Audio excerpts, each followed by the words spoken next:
सभी को नमस्कार। दोस्तों, इस वीडियो में हम चर्चा करेंगे यूपीएससी 2024 की स्ट्रेटेजी के बारे में। बहुत सारे एस्पिरेंट आप में से ऐसे हैं जो अपना पहला अटेम्प्ट 2024 में देंगे और उनके पास अभी अच्छा खासा टाइम है, किस प्रकार वो अपनी रणनीति बनाएं। तो इस वीडियो में हम जितने भी पहलू हैं कि आपको किस प्रकार तैयारी करनी चाहिए, किस प्रकार किताबें पढ़नी चाहिए, आंसर राइटिंग कैसे करनी चाहिए, अपना एक टाइम टेबल किस प्रकार बना सकते हो, एक बहुत ही शानदार ये वीडियो होने वाला है। तो सबसे पहले आप लोगों से एक रिक्वेस्ट होगी कि यदि आप इस चैनल पर नए हो तो चैनल को सब्सक्राइब करना और बेल आइकन को ऑन रखना।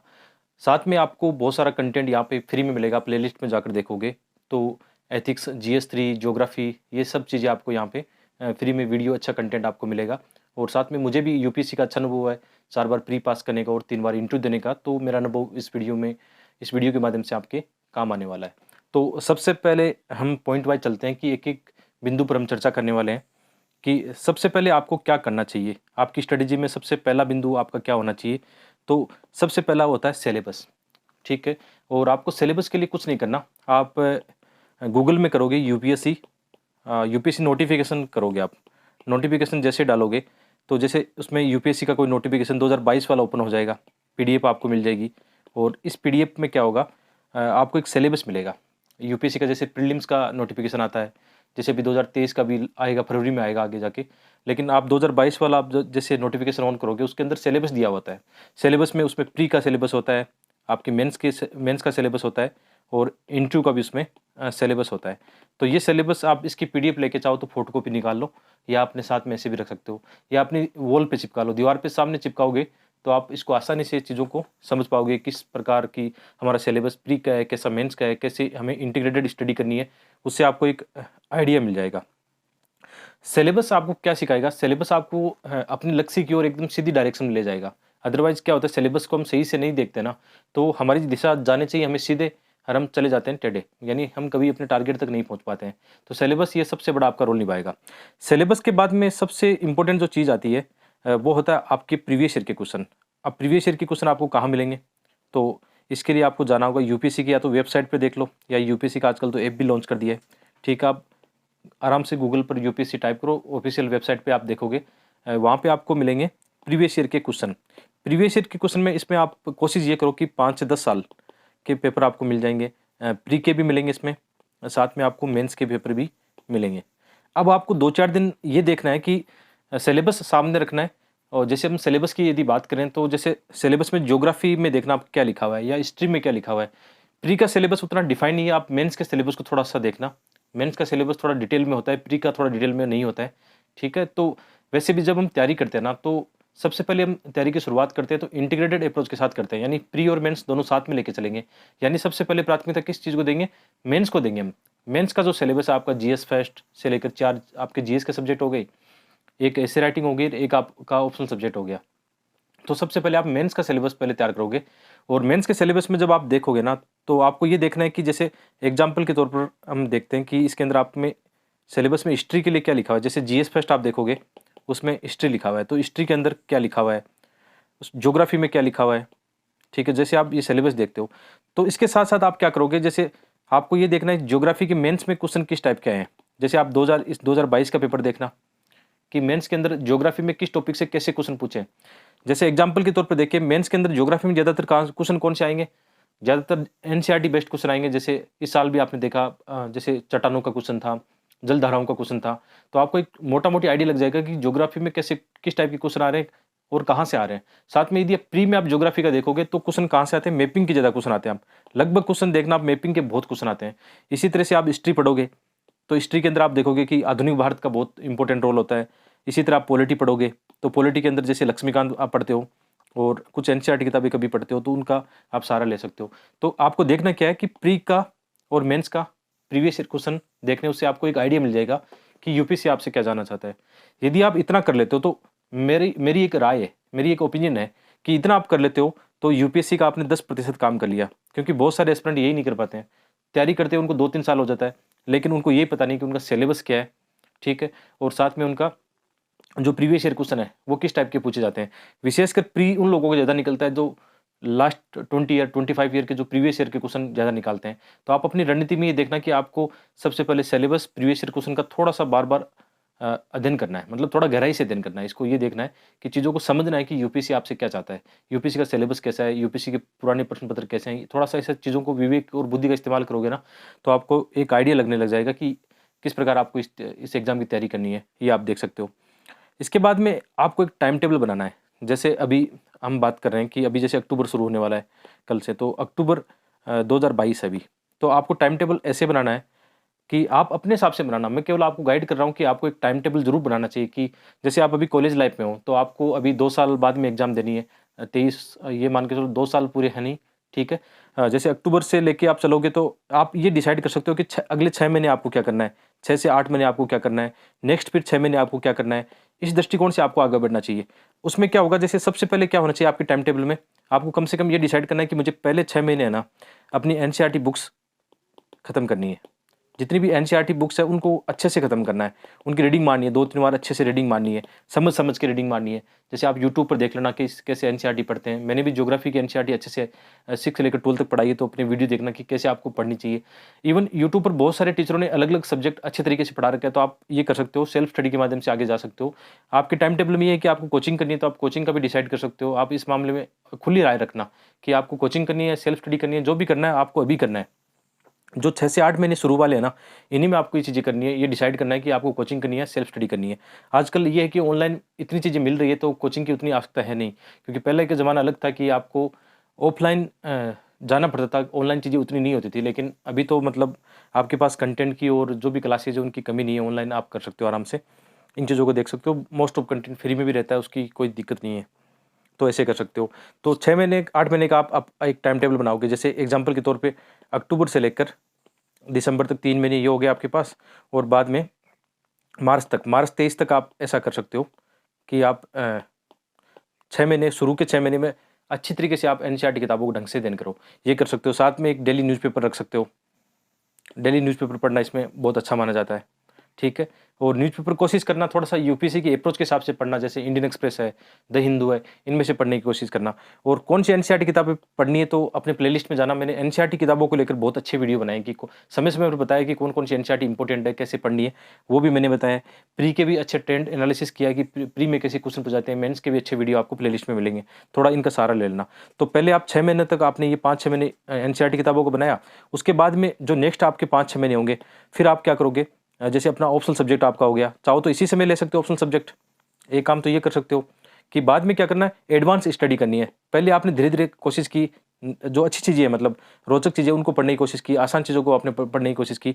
और जो नेक्स्ट आपके 6 महीने होंगे, जैसे आप ये चलो कि अप्रैल 2023 से लेकर आप इसको ये टाइम टेबल बना सकते हो कि लगभग 8 महीने तक बना सकते हो, दिसंबर 23 तक ये बना सकते हो कि आपको इसमें क्या करना है, एडवांस स्टडी करनी है।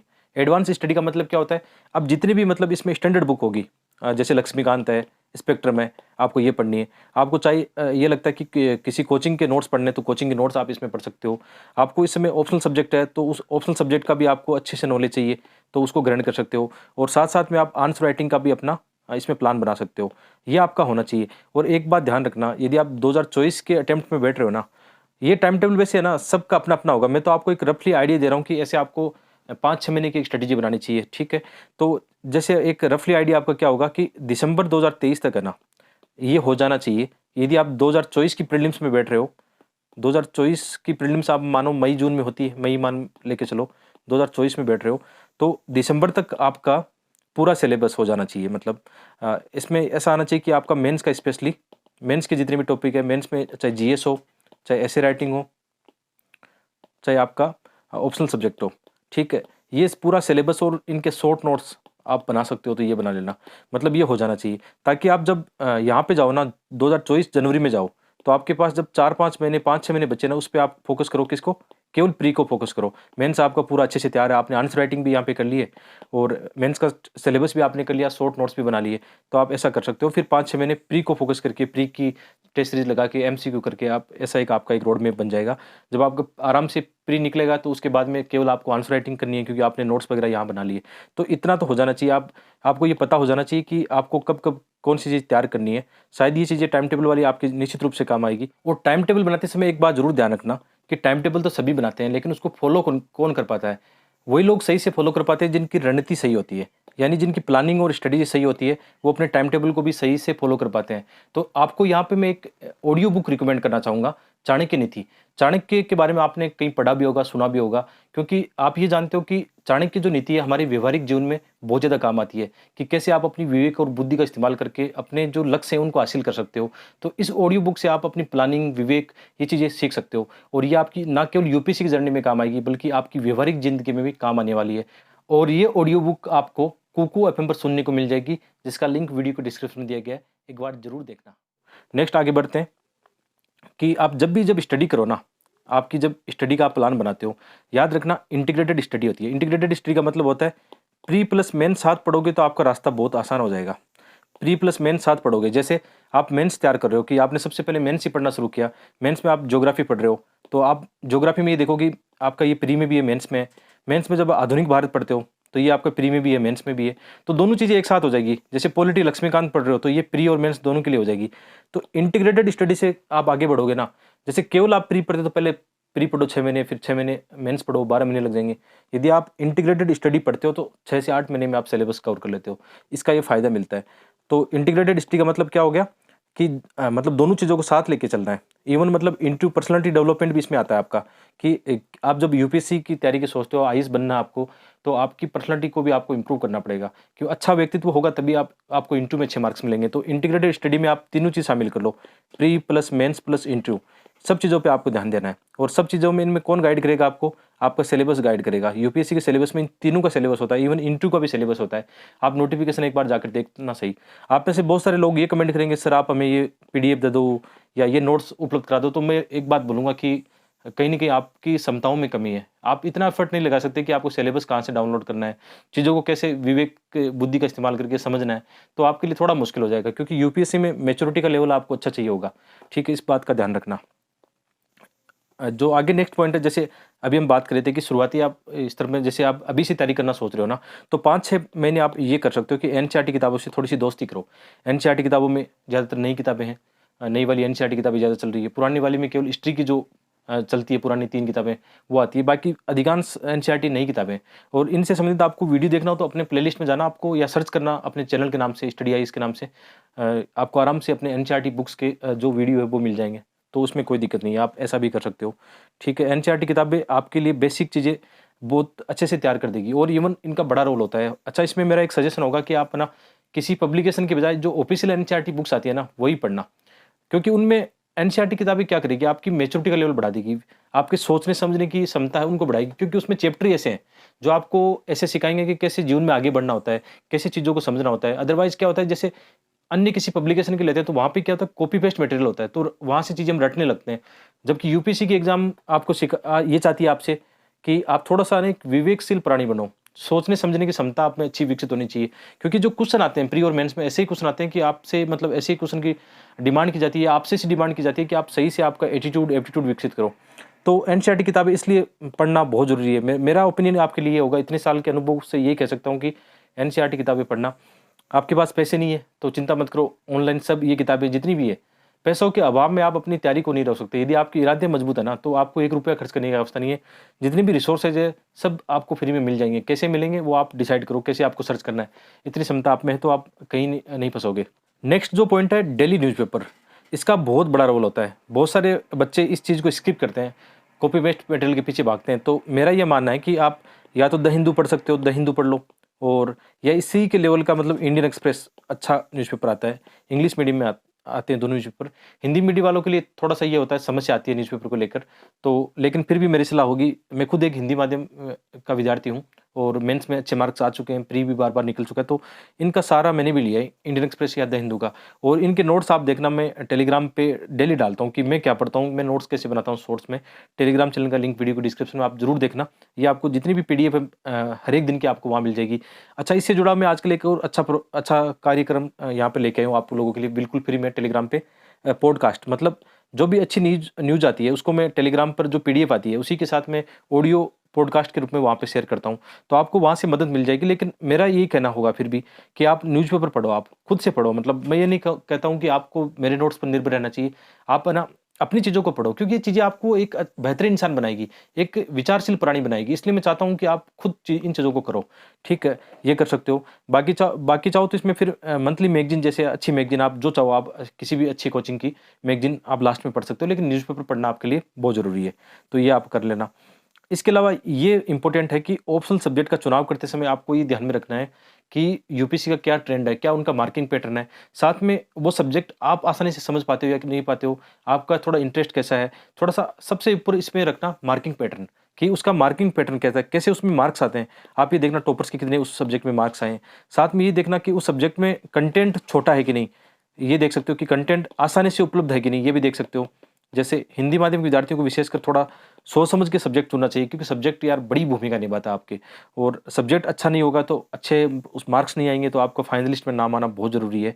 इसको लेकर आप थोड़ा-सा रिसर्च करना।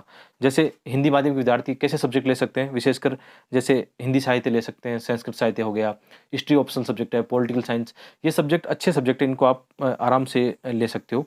थोड़ा ज्योग्राफी है, ऐसे सब्जेक्टों से थोड़ा-सा मेरी ओपिनियन कहती है बचना चाहिए, बाकी आपका मन है कि नहीं ज्योग्राफी में आप अच्छा कर सकते हो, तो वो आपकी मर्ज़ी है, मैं उसमें आपको बिल्कुल थोपना नहीं चाहूँगा। मेरा अनुभव ज्योग्राफी को लेकर उतना अच्छा नहीं रहा, इसलिए मैं ये ओपिनियन रखता हूँ कि थोड़ा-सा सब्जेक्ट लेने से पहले सोच समझ कर विचार करें। थोड़ा-सा आप खुद एक मार्किंग पैटर्न देखो, ये डिसीज़न केवल और केवल आपका होगा, ठीक है? इसको ध्यान रखना। और एक होता है रिवीजन का। रिवीजन में आप ऐसा कर सकते हो कि नई बार-बार नई चीज़ें पढ़ने की बजाय आप क्या करोगे, जैसे आपने कोई भी एक टॉपिक पढ़ा, तो जब सेकंड टॉपिक पे जाते हो उससे पहले आपको बीच में आर रखना है, यानी मुझे रिवीजन करना है। जब आप थर्ड टॉपिक पर जाओ तो ये दोनों रिवीजन, मतलब दोनों टॉपिक जो है यहाँ पे रिवीजन होनी चाहिए, ऐसा करना है आपको। तो मतलब 2 कदम आगे रखते हैं, 1 कदम फिर पीछे रखेंगे, फिर आगे तीसरे कदम पे जाएँगे। ऐसी स्ट्रैटेजी रखोगे ना तो आपको ज़्यादा बेनिफिट मिलेगा, क्योंकि मेंस की एग्ज़ाम में यदि आप बार-बार चीज़ें याद करके नहीं जाते हो, तो वहाँ पे मेंस में आंसर लिखना बहुत कठिन होगा आपके लिए। तो शॉर्ट नोट्स होंगे, उनको बार-बार रिवीजन करोगे, ये आपकी एक स्ट्रैटेजी का पार्ट होना चाहिए। इसमें आप कोशिश ये कर सकते हो कि 3 टाइप की रिवीजन स्ट्रैटेजी बनती है यहाँ पे। एक होती है डेली, कि डेली का मतलब क्या होता है, जैसे आपने आज कोई टॉपिक पढ़ा, कल इसको पढ़ोगे उससे पहले पहले वाले को आपने रिवीजन कर लिया। फिर सेकंड वाले को पढ़ोगे तो 2 दिन के आपने साथ में रिवीजन कर लिए। फिर वीकेंड में भी ऐसा होता है। बहुत सारे टॉपर देखना आप जिनके मेंस में अच्छे मार्क्स आए हैं या हमेशा सजेशन देते हैं कि आप रिवीजन पे ज़्यादा फोकस करना। इसमें बड़ी भूमिका होती है। वीकेंड में रिवीजन किया, फिर आपका जैसे ये एक सिलेबस, एक टॉपिक आपका या एक सब्जेक्ट आपका कवर हो गया, तो उसको लास्ट में एक बार रिवीजन कर लिया। ऐसे करके फिर बार-बार रिवीजन होता चला जाता है। तो आपको फिर ज़्यादा समस्या नहीं आएगी, देख लेना, ना प्री में आएगी, ना मेंस में आएगी, इस बात का ध्यान रखना। और जैसे आंसर राइटिंग की जहाँ तक बात आती है, तो शुरुआत में कोई चिंता मत करना इसको लेकर कि आप शुरू से जैसे एनसीईआरटी किताबें पढ़ी, शुरू से आपका मन कर रहा है कि आंसर राइटिंग मेरी अच्छी होनी चाहिए, बहुत अच्छे लेवल की होनी चाहिए, तो वो तो शुरू में नहीं हो सकती। शुरू में आप चाहो तो आंसर लिखना शुरू कर सकते हो, कोई इसमें दिक्कत वाली बात नहीं है।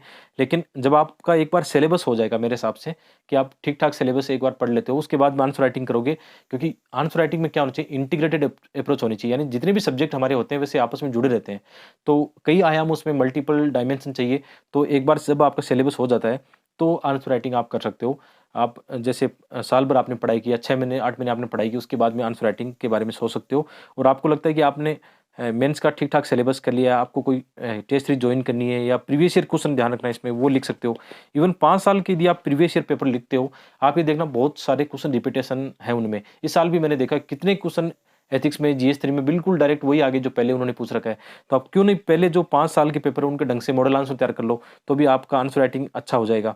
और चाहो तो बाद में किसी कोचिंग का आपको कोई आंसर राइटिंग करना है तो कर सकते हो।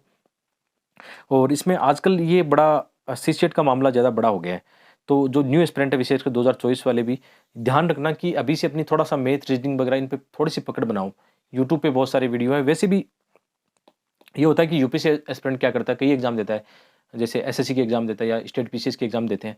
तो वहाँ पे भी आपको मैथ, रीजनिंग तो वैसे भी चाहिए होगी। यूपीएससी में सीसेट का पेपर काफ़ी मतलब हर्डल बन सकता है प्री में एग्ज़ाम में।